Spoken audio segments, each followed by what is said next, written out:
Photo package template. Let's go to canva.com, create design, tapos gawin natin is 5R. So in inches, width is 5 and height is 7. Okay, yan, 5 by 7, no?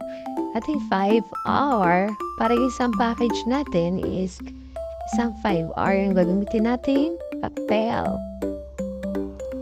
Okay, so yan. Pagkagawa natin, pagka-create natin ng design, ayan, punta na tayo sa elements, tapos search natin yung frame, tapos nakita natin dyan yung square na frame, so click lang natin siya para punta tayo sa position. Tapos, pagpunta natin sa position, yan, punta tayo sa baba sa advanced.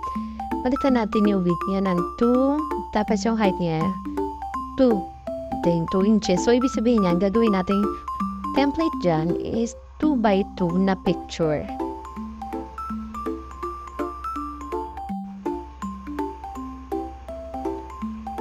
Pag okay na siya, i-adjust na natin siya. Usually, kasya dito is 4 na 2 by 2, tapos 1 by 1. Parang design yung papel. So, ito yung package na nagawa nung iba. Ayan. Tapos ka na doon sa 2 by 2, ulitin mo ulit yung process na ginawa natin kanina, position, tapos makita mo yung sa advance, tapos gagawin mo naman yan yung width, and yung height niya is 1 by 1 naman siya.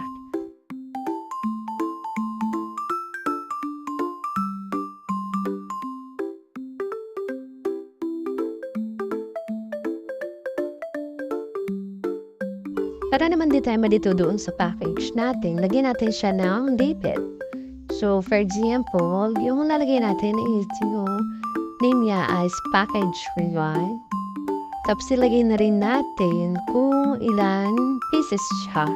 So, ito for pieces 2 by 2, tapos 8 pieces na 1 by 1.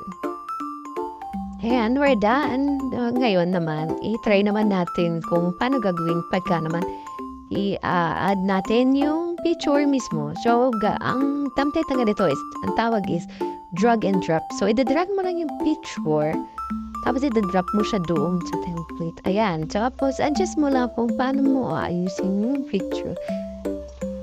Ayan. Then, meron ka na template for ID. Tapos, para naman, hindi ka mahirapan na gupitin siya, lagyan natin ang border. Tapos, yung plain lang na line.